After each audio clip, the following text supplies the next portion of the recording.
Hello students, I welcome you once again. So today we will discuss an important topic in case of F block elements, that is lengthenoid contraction.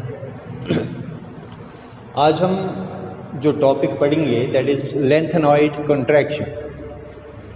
आपके chapter D and F block element से है, ये काफ़ी important topic है. आपने देखना है cause क्या है, लेंथेनॉइड कॉन्ट्रैक्शन क्या होती है. So coming to point, we will first discuss what lanthanoid contraction means. ये लेंथेनॉइड कॉन्ट्रैक्शन जो है ये क्या होती है.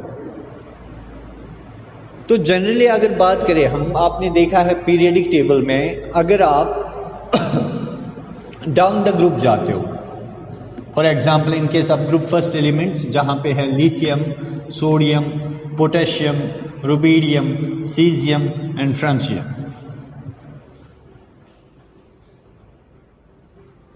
यहाँ से beryllium, boron, carbon, nitrogen, oxygen, fluorine. ठीक है, तो मैं आपको यहाँ पे थोड़ा सा इसके बारे में बताता हूँ कि साइज का क्या होता है, फिर लेंथेनॉइड कॉन्ट्रैक्शन में क्या होता है. तो जनरली अगर हम बात करें पीरियडिक टेबल में, जैसे हम मूव करते हैं डाउन द ग्रुप, या डाउन द ग्रुप अगर हम मूव करें पीरियडिक टेबल में, तो आप देखते हो हमेशा जो साइज होता है, साइज ऑफ एन एटम या एटॉमिक और आयनिक रेडियस जो है वो इंक्रीज होती है डाउन द ग्रुप. क्यों? बिकॉज आपको पता है लिथियम का एटॉमिक नंबर 3 है, सोडियम का है 11, ठीक है, ऐसे पोटेशियम का है 19. तो आपने देखना है कि डाउन द ग्रुप जो है, अगर हम पीरियडिक टेबल के किसी भी ग्रुप में जाते हैं तो साइज जो है वो साइज इंक्रीज होता है. क्यों? Due to addition of shells. क्योंकि नीचे जब हम जाते हैं, हर एक रेस्पेक्टिव एलिमेंट से हम जैसे नीचे जाते हैं साइज बढ़ जाता है, क्योंकि हर एक शेल का एडिशन होता है या शेल्स का एडिशन होता है. और अगर यही बात हम करें, अगर हम जाए along a period, along a period जो है आपका नंबर ऑफ शेल्स जो है वो सेम रह जाती है. ठीक है, नंबर ऑफ शेल्स अगर सेम रह जाती है तो हम सोचेंगे शायद अलोंग ए पीरियड जो है साइज जो है वो सेम रहेगा, लेकिन ऐसा नहीं होता.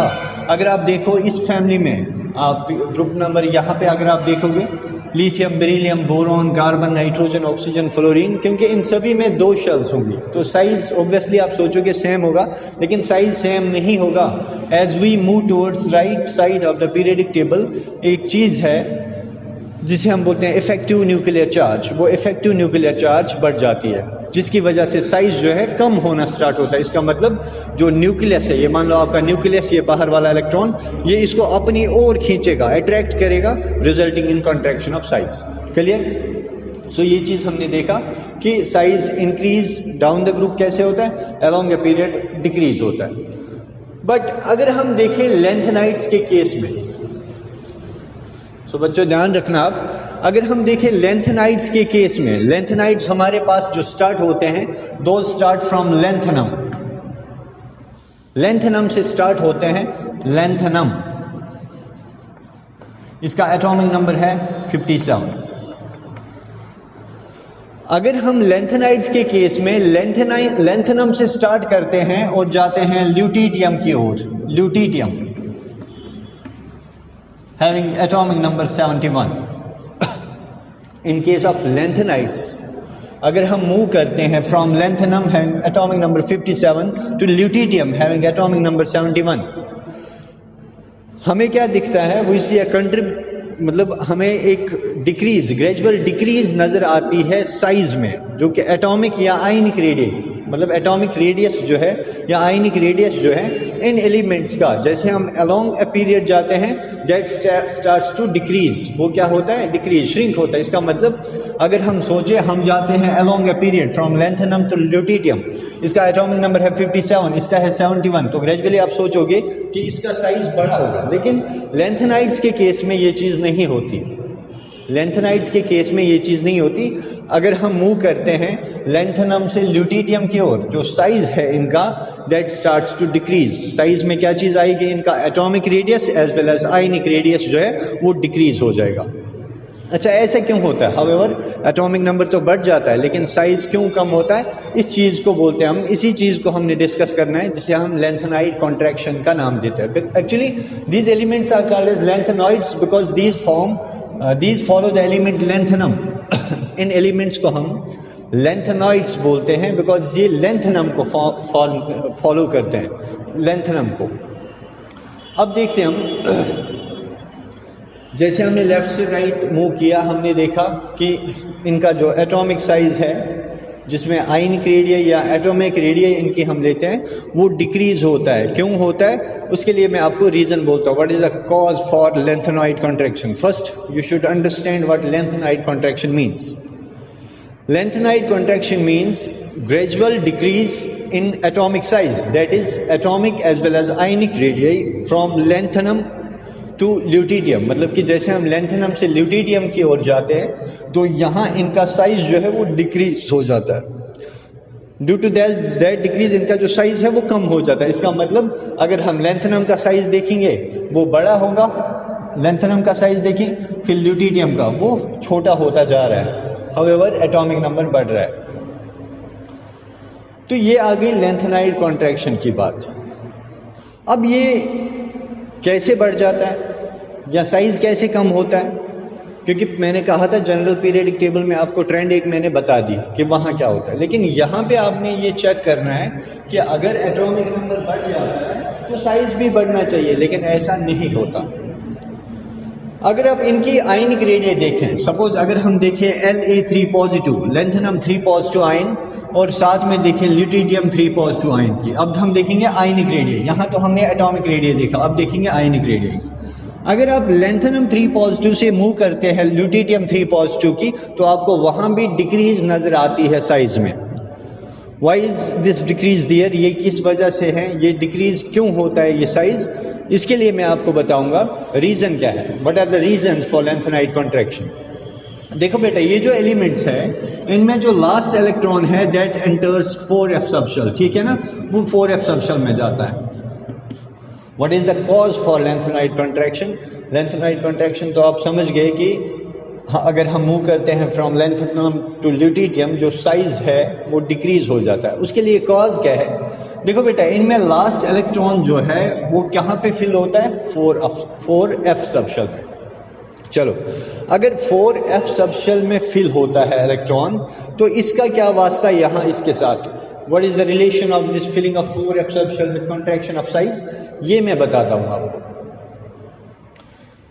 जैसे हम देखते हैं कि 4f सबशेल जो है इसमें फिल होती है, अगर आप बात करो, आपने ये ट्रेंड पढ़ी होगी कि अगर हम लेफ्ट से right of the periodic table move करते हैं, जो इफेक्टिव न्यूक्लियर चार्ज है वो बढ़ जाते हैं। इसका मतलब अगर हम लेफ्ट से right of the periodic table move करते हैं तो एटॉमिक साइज जो है वो कॉन्ट्रैक्ट होना स्टार्ट हो जाता है, श्रिंक होना स्टार्ट हो जाता है।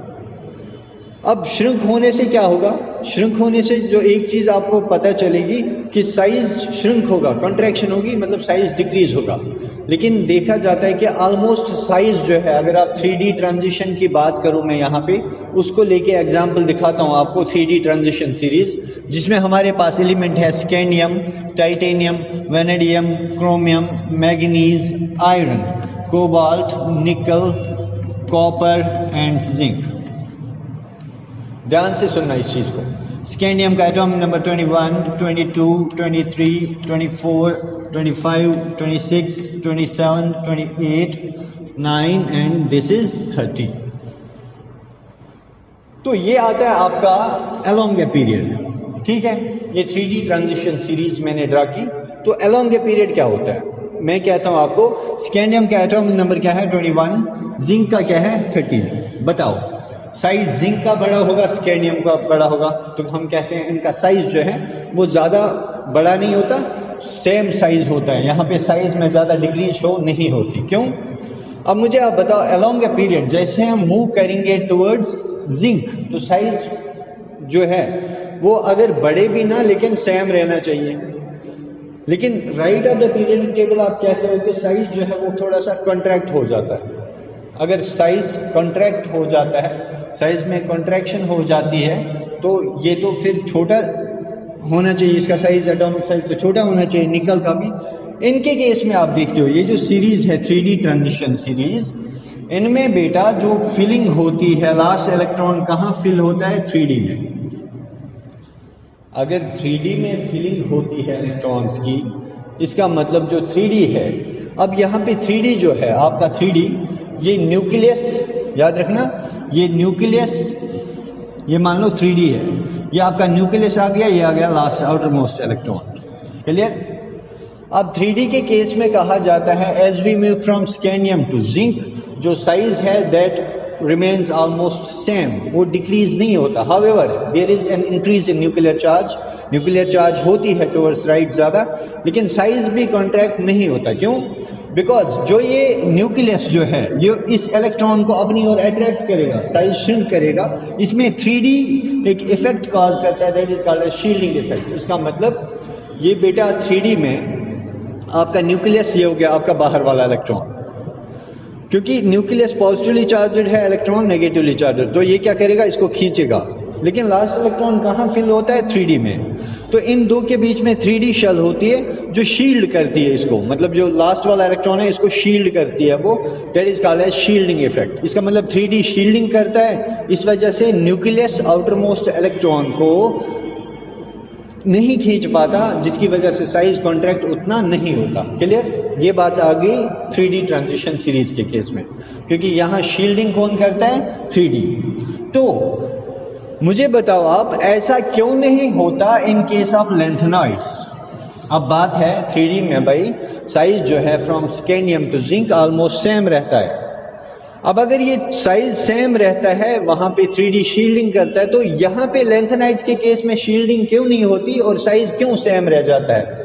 मतलब कि अगर हम सोचें 3D ट्रांजिशन सीरीज जो है आपकी, तो आप कहते हो अगर हम मूव करेंगे फ्रॉम स्कैंडियम टू जिंक, चले गए हम स्कैंडियम से जिंक पे, तो साइज जो है वो सेम रह जाता है। क्यों? क्योंकि टुवर्ड्स राइट मतलब जिंक की ओर साइज कॉन्ट्रैक्ट होना चाहिए, जो न्यूक्लियस उसको खींचेगा, जिसके पास ज़्यादा इफेक्टिव न्यूक्लियर चार्ज होगी, लेकिन वो खींच नहीं पाता बिकॉज उसको 3D क्या करता है? शील्ड। 3D बीच में आ जाता है, शील्ड करता है। तो हम कहते हैं तो 3D ट्रांजिशन सीरीज का साइज जो है अलॉन्ग ए पीरियड वो रह जाता है सेम। लेकिन ये आ जाता है आपके पास लैंथेनॉइड्स। बात जब लैंथेनॉइड्स की आती है, जब हम मूव करते हैं फ्रॉम लैंथेनम टू ल्यूटिडियम, तो लास्ट इलेक्ट्रॉन कहाँ फिल होता है बेटा? 4f सब शेल में। क्लियर? तो अब देख लो, यहाँ आ गया आपका nucleus in case of 4D, ये आ गया न्यूक्लियस, और यहाँ पे हम मानते हैं आउटर मोस्ट इलेक्ट्रॉन, ये मानते हैं हम outer most electron, this is outer most electron, और यहाँ पे इनके बीच में कौन सा शेल है? 4f। क्लियर? अब देखो क्या होता है, लैंथेनम से ल्यूटिडियम जाते हैं तो साइज डिक्रीज हो जाता है। क्या हो जाता है? Size decrease. साइज कैसे डिक्रीज होगा? अगर लास्ट वाला इलेक्ट्रॉन इतना दूर है तो न्यूक्लियस इसको खींचेगा, अगर खींचेगा तो ये साइज श्रिंक होगा या कंट्रैक्शन होगी, that will result in decrease of size. लेकिन यहाँ भी तो एक शील्ड है 4f। In case of lanthanoids हम देखते हैं कि 4f जो है this does not cause effective shielding. Effective shielding ये नहीं करता, मतलब कि शील्ड तो करता है न्यूक्लियस और आउटर मोस्ट इलेक्ट्रॉन को, लेकिन उतना इसका शील्ड जो है मजबूत नहीं होता। एक मिनट समझे आप इस बात को। ये न्यूक्लियस, ये आ गया इलेक्ट्रॉन, इनके बीच में 4f, ठीक है ना, ये मान लो 4f। अब ये इलेक्ट्रॉन को खींच रहा है न्यूक्लियस अपनी ओर, 4f शील्ड तो कर रहा है लेकिन पुअर शील्डिंग है उसकी। इस वजह से क्या होगा? ड्यू टू पुअर शील्डिंग ये आउटर मोस्ट इलेक्ट्रॉन या आउटर मोस्ट शेल किसकी ओर खींच जाएगी? Towards nucleus, which will result in contraction of the size. So ये चीज़ होती है। यहाँ पे लास्ट इलेक्ट्रॉन फिल होता है 4f सब शेल में, जो कि शील्डिंग करता है लेकिन उसका शील्डिंग इफेक्ट जो है पुअर होता है। इस वजह से लैंथेनम से ल्यूटिडियम की ओर जब आते हो आप तो साइज जो है एटॉमिक या आयनिक रेडियस जो है वो डिक्रीज होती है, because this has poor shielding effect. जो 4f आपका है it possesses poor shielding effect, और यही वजह है कि साइज कॉन्ट्रैक्ट होता है as we move from lanthanum to lutetium. But you have to keep one thing in your mind that in case of 3D transition elements, that is from scandium to zinc, जो आपका scandium से zinc की ओर जब आप जाते हो size वहाँ पे डिक्रीज नहीं होता, कंसिडरेबली वो सेम रह जाता है। क्यों? क्योंकि वहाँ 3D होता है बीच में जो स्क्रीन करता है, जो न्यूक्लियस को बाहर वाले इलेक्ट्रॉन को अपने पास नहीं खींचने देता, जिसकी वजह से श्रिंकेज ऑफ साइज या कंट्रैक्शन वहाँ पे नहीं होती। बट यहाँ 4f में लेस शील्डिंग इफेक्ट है, इसकी वजह से जो है आपका कंट्रैक्शन हो जाता है इसमें। So hope you will understand this topic, this is quite easily to understand. We will meet in the next lecture. Thank you so much.